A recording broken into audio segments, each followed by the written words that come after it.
Hello students, welcome back to my channel. आज मैं आपको लेसन नंबर 4 के रिमेनिंग पार्ट्स को एक्सप्लेन करने वाली हूँ। पिछले वीडियो में मैंने आपको पॉलिटिकल कॉसेस और economic causes, discontent among Indian soldiers के बारे में एक्सप्लेन किया था। इस वीडियो में मैं आगे का लेसन एक्सप्लेन करने वाली हूँ। अभी क्या है, आउटबर्स्ट हुआ था।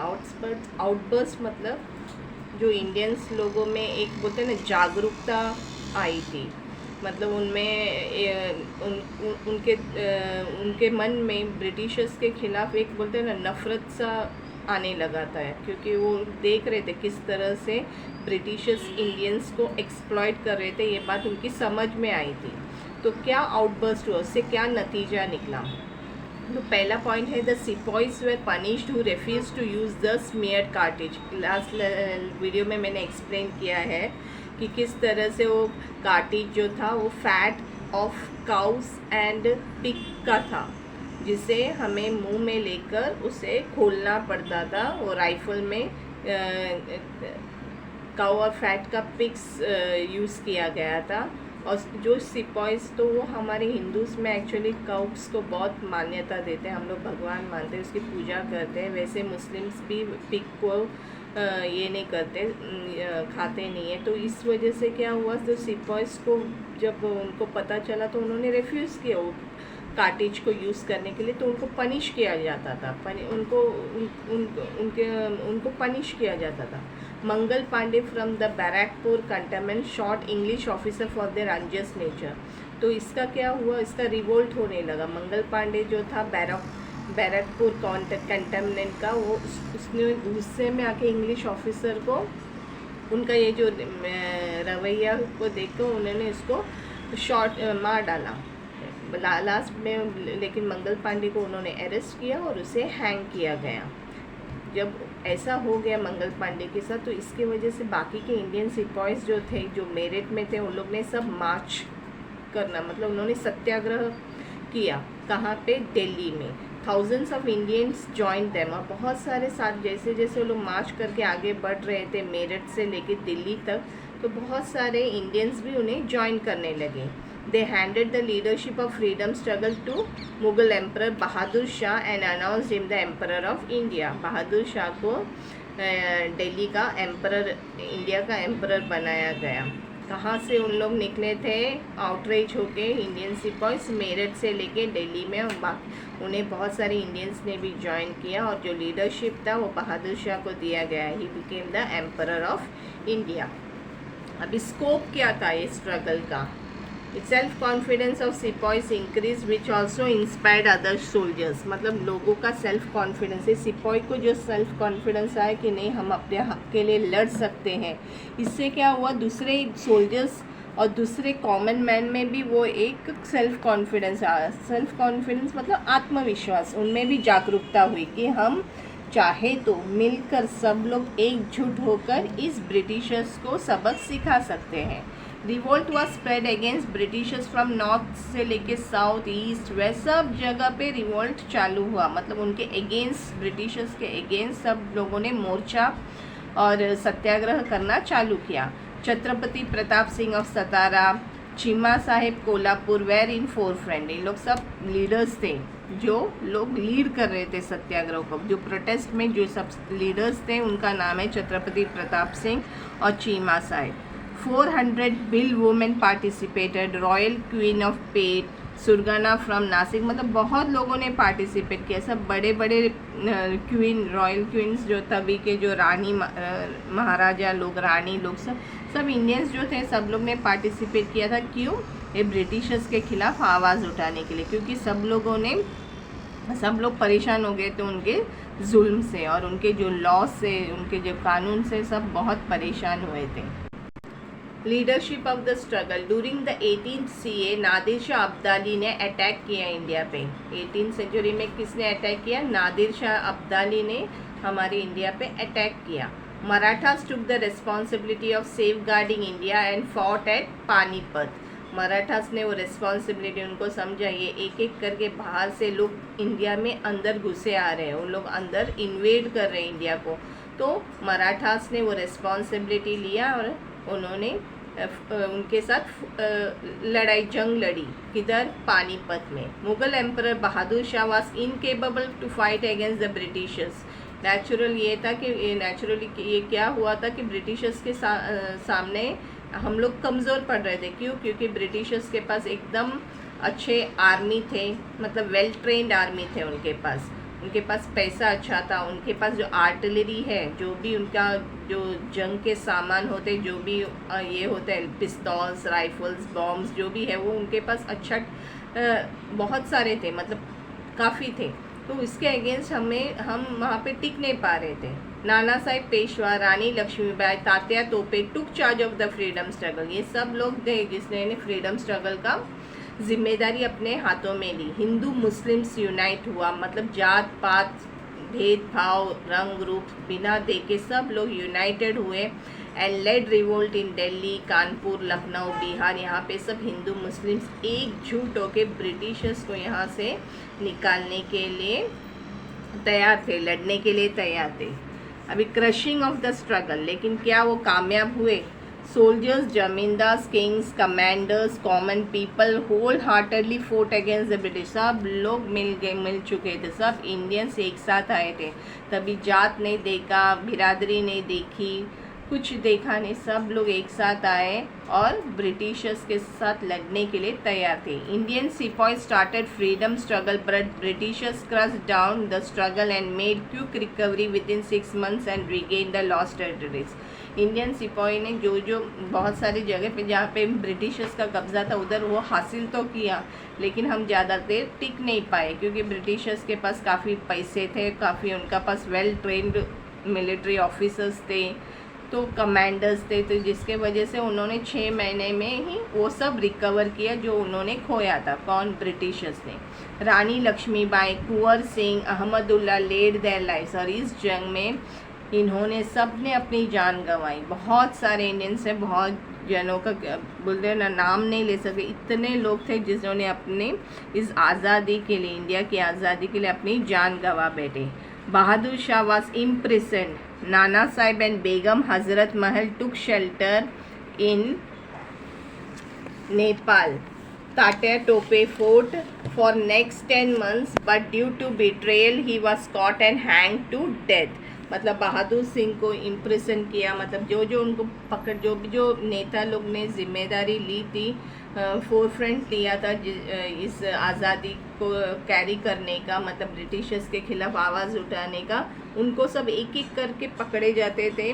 किसी को हैंग किया जाता था, यानी मार डाला जाता था, किसी को जेल में डाल दिया जाता था। और बेगम हजरत और नाना साहिब ने तो नेपाल में वो जाके छुप गए। तात्या तोपे फोर्ट फॉर नेक्स्ट 10 months, 10 महीने के लिए उन्होंने लड़ाई किया, लेकिन किसी ने तो उनके बारे में बताया तो पकड़े गए और उनको मार डाला गया, मतलब उनको फांसी पे लटका दिया गया। By the end of 1858 the British ruthlessly crush down the struggle. इस तरह से हम लोग जो एकजुट होकर इकट्ठा हुए थे, लेकिन 1858 तक ब्रिटिशर्स ने हमें पूरी तरह से क्रश कर दिया, मतलब पूरी तरह ख़त्म किया। वो जो नेता सामने आते थे या जो लीडर उभर के आते थे, उनको सबके साथ या तो उनको मार डाला जाता था या जेल में बंद किया जाता था या इम्प्रिजनमेंट किया जाता था। ये सब ब्रिटिशर्स ने बहुत चालाकी से किया। वो आए इसी इंटेंशन से थे इंडिया में कि वो हमारे यहाँ पे कब्ज़ा कर सके, हम पे रूल्स कर सकते। Though this struggle started due to discontent among Indian soldiers, but later peasants, artisans, tribes all came together and all stood up with a great force to overthrow British from India। मतलब सबसे पहले किससे ये discontent शुरुआत हुआ था? Soldiers के साथ। सोल्जर्स ने सबसे पहले आवाज़ उठाया था ना, सिपाहीस ने, लेकिन धीरे धीरे पीसेंट्स मतलब फार्मर्स, आर्टिशंस, ट्राइब्स यानी आदिवासी, सब लोग एक साथ खड़े हो गए। किसके खिलाफ? ब्रिटिशर्स के खिलाफ, ताकि उनको हम यहाँ से इंडिया से निकाल कर फेंक सकें। Causes of failure of the struggle. अभी क्या कॉजेस था? Struggle did not take place all over India. It was severe in north but was not so severe in north east, Rajputana, Punjab. अभी जो भी बाहर से इन्वेट करते थे वो ज़्यादातर ना नॉर्थ की तरफ ही उनका ज़्यादा ये होता था, बोलते हैं ना, कब्ज़ा करते थे। तो स्ट्रगल भी क्या हुआ था, नॉर्थ में हुआ, नॉर्थ ईस्ट जैसे जगह पे, जैसा नॉर्थ ईस्ट है, मेघालय है, वो सब जगह पे उतना उस पर इफेक्ट नहीं हुआ था, तो उन लोग उतना सीवियर नहीं था जितना नॉर्थ वाले सीवियर थे। तो उसके वजह से क्या हुआ, लैक ऑफ यूनिटी नहीं रहा, लैक ऑफ सेंट्रल लीडरशिप, हमारा कोई प्रॉपर लीडर नहीं था। There was no common leader to fight against the British, Britishers के खिलाफ फाइट करने के लिए हमारे पास कोई कॉमन लीडर नहीं था। Common people and some princes suffered but few others were faithful to British. Common people और कोई कोई प्रिंसेस जो थे वो लोग सफ़र करते थे, वो लोग साथ में थे, लेकिन कोई बहुत लोग ऐसे भी थे जो ब्रिटिशर्स के साथ थे, मतलब उनके साथ जाकर जुड़ गए, उनका बोलते हैं ना हुजूरी करने लगे। लैक ऑफ मिलिट्री टैक्टिक्स, अपने पास मिलिट्री टैक्टिक्स का बहुत कमी था। इंडियन सोल्जर्स वे ब्रेव, वो लोग काफ़ी ब्रेव थे, बट लैक टैक्टिक्स, उनके पास वो आइडिया था। बोलते हैं ना कोई तो एक लीडर रहना चाहिए, कमांडर रहना चाहिए, जो हमें ऑर्डर दे कि क्या करना है, कैसे फॉलो करना है, ताकि हम उसे फॉलो करें, तो वो एक्सपीरियंस होना चाहिए। Hence they lack the retain Delhi, इसलिए दिल्ली भी हमारे हाथ से गया। British had economic strength, stock of arms, disciplined army, उनके पास इकोनॉमिक स्ट्रेंथ था, मतलब उनके पास बहुत पैसे थे, हमारे भी बहुत पैसे लूटे थे, उनके पास भी बहुत पैसे थे। स्टॉक ऑफ आर्म्स, आर्म्स बहुत थे, मतलब बंदूक बारूद जो भी है उनके पास बहुत थे।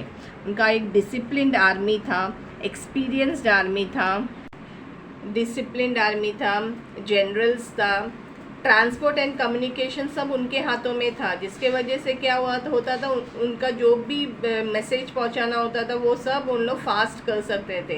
Due to which Indian sipahis could not succeed, और ये इसके वजह से इंडियन सिपाही जो थे वो लोग कामयाब होने में नाकामयाब हो गए। क्यों कामयाब नहीं कर पाए, क्योंकि जो भी ट्रांसपोर्ट और कम्युनिकेशंस था वो सब ब्रिटिशर्स के अंडर में आता था। International situation was favourable to the British, और एक मेन बात ये था कि जो इंटरनेशनल जो था सब लोग ब्रिटिशर्स को सपोर्ट कर रहे थे। Britishers had a strong naval, they have trade relation, क्योंकि उनका सबके साथ ट्रेड रिलेशन था, है ना, इसके वजह से उनका बाकी जो कंट्रीज थे वो ब्रिटिशर्स को सपोर्ट करते थे, क्योंकि उनके साथ उनका ट्रेड रिलेशन था।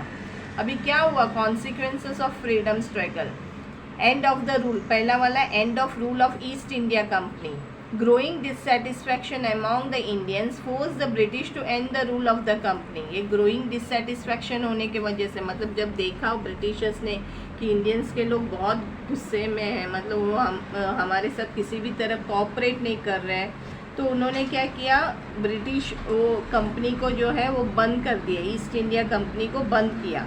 Instead, they started ruling over the people of India through Government of India Act 1858। 1858 का गवर्नमेंट रूल के हिसाब से उन लोग हम पे ही रूल करना चालू किया। Lord Canning was the last governor general and the first vice Roy of India. ये याद रखना, who was the first vice Roy of India, he was Lord Canning. Secretary of state, A new post was created to look after the affairs of India। एक secretary, state secretary को appoint किया गया ताकि India का सब affairs के बारे में, मतलब जो भी उनका जो भी रिलेशन है दूसरे से सब उसके बारे में ये करने के लिए, जानकारी रखने के लिए। Queen's proclamation, queen addressed Indians as the progeny, मतलब जो क्वीन आई वो उसने क्या बोला इंडियंस कि तुम हमारे बच्चे हो करके। Hence he will not be discriminated on the basis of race, religion, caste और बर्थ प्लेस, और उसने यकीन दिलाया कि तुम लोग हमारे ही बच्चे हो, हमारे ही लोग हो, तो हम लोग तुम्हें किसी भी तरह से भेदभाव नहीं करेंगे। तुम भले कौन से भी रिलीजन से हो, कौन से भी कास्ट के हो, कहीं का भी तुम्हारा बर्थ हो, लेकिन हम लोग तुम्हें कोई भी बिल्कुल भी डिस्क्रिमिनेट नहीं करेंगे। क्वीन ने ये यकीन दिलाया कि Indians will be given government services on basis of merit, मतलब अगर वो पढ़े लिखे होंगे तो उनको गवर्नमेंट सर्विस में भी रखा जाएगा। No interference in religious affair, मतलब हिंदुओं या जो भी इंडियंस के जो भी रिलीजियस रहते हैं, फेस्टिवल्स हो या कुछ भी हो, उसमें उन लोग इंटरफियर नहीं करेंगे। No princely state will be annexed, और ये भी कहा कि कोई भी प्रिंसली स्टेट है, जैसा गोवा सब प्रिंसली स्टेट में आता है, तो वो सब वो लोग कब्ज़ा नहीं करेंगे। एनेक्स मतलब कब्ज़ा नहीं करेंगे। change in composition of army. British soldiers were increased and posted in strategic locations. तो जहाँ जहाँ उनमें उनको ब्रिटिश सोल्जर्स को बढ़ाया गया, मतलब उनकी संख्याओं को बढ़ाया गया और उनको स्ट्रैटेजिक लोकेशन मतलब जहाँ उनको लग रहा है कि यहाँ पे खतरा है तो वहाँ पे सब ब्रिटिश सोल्जर्स को ज़्यादा रखा गया. Artillery were kept in the hands of British. जो भी आर्टिलरी है, मतलब जो भी युद्ध में जो भी काम आता है साधन, मतलब बॉम्ब्स हो, राइफल्स हो, बंदूकें हो, वो सब ब्रिटिश के कंट्रोल में था. Division of military on basis of caste, मतलब कास्ट के हिसाब से ही उन लोग बहुत चालाक थे इस मामले में. मतलब कास्ट के हिसाब से उन्होंने मिलिट्री में भी डिवीजन बना दिया. Proper care was taken to avoid Indians to unite and rebel against British. और ये देखा गया कि इंडियंस लोग एक दूसरे के साथ ज़्यादा कम्युनिकेट न कर पाए, मतलब अवॉइड करता था उन लोग को यूनाइट होने के लिए. अगर यूनाइट होएगा फिर वो लोग चर्चा करेंगे, बातें करेंगे, फिर वो ब्रिटिशर्स के अगेंस्ट हो जाएगा. इसलिए वो लोग प्रॉपर केयर ध्यान नज़र रख रहे थे सारे इंडियंस पे कि ताकि वो लोग कहीं भी यूनिटी न दिखे. और इस यही रीज़न है कि वो लोग कास्ट, जो रिलीजन है, ये सब जो कार्ड्स जो थे ना, ये सब कार्ड उन्होंने खेलना चालू किया. वो लोग ही बंटवारा करते थे, हिंदू मुस्लिम या बुद्धिस्ट हो या दलित हो, ये सब जो सिस्टम्स है ना उसमें ज़्यादातर ये डिस्क्रिमिनेशन लाने का, उनको अलग दिखाने का जो काम था ये ब्रिटिशर्स करते थे. Change in policy. No interference of British is social and religious matter. took care that Indian society do not unite on social ground. यही मैंने ऊपर बताया वैसे ही है, मतलब वो लोग हमारे कोई भी सोशल और रिलीजियस मैटर में वो इंटरफियर नहीं करेंगे. और ये बार बार देखेंगे कि इंडियन सोसाइटी कहीं पे भी कोई भी सोशल ग्राउंड में यूनाइट ना हो, ताकि वो नहीं चाहते थे ये लोग यूनाइटेडली, उनको लगते थे अगर यूनाइट हो जाएंगे तो उनके खिलाफ खड़े हो जाएंगे. इसलिए वो चाहते ही नहीं थे कि इंडियंस लोग यूनाइट हो. इसलिए वो लोग कास्ट और रिलीजन ये सब बातें बोल बोल कर लोगों को बहुत भड़काते थे. They started polluting the Indian minds by following divide and rule policy. This was the main policy followed by the Britishers. Indians mind को करप्ट करना, उनके बीच में डिवाइड एंड रूल का पॉलिसी जो है वो करने का, मतलब जात भेद कर, हिंदू को मुसलमान से लड़वाना, मुसलमानों को क्रिश्चियन से लड़वाना, ये उन्होंने ये पॉलिसी को अपनाया ताकि वो हम लोग इंस्टेबल रहे. अगर इंस्टेबल हम रहेंगे तो हम कुछ सोचेंगे नहीं कि ब्रिटिशर्स के खिलाफ कोई प्लान नहीं बनाएंगे, क्योंकि हम आपस में लड़ते झगड़ते रहेंगे. और यही पॉलिसी ब्रिटिशर्स ने यहाँ पे आजमाया. This freedom struggle of 1857 united Indians giving a tough fight against the British rule. लेकिन ये फ्रीडम स्ट्रगल से ही शुरुआत हुआ 1857 का. इंडियंस ने टफ फाइट देना शुरुआत किया अगेंस्ट द ब्रिटिश रूल. तो ये लेसन यहीं पे ख़त्म हो जाता है. आई होप आपको ये लेसन जो मैंने एक्सप्लेन किया आपको पसंद आया होगा. अगर आपको पसंद आया है तो प्लीज़ आप इसे लाइक, शेयर और सब्सक्राइब कीजिए. Thank you.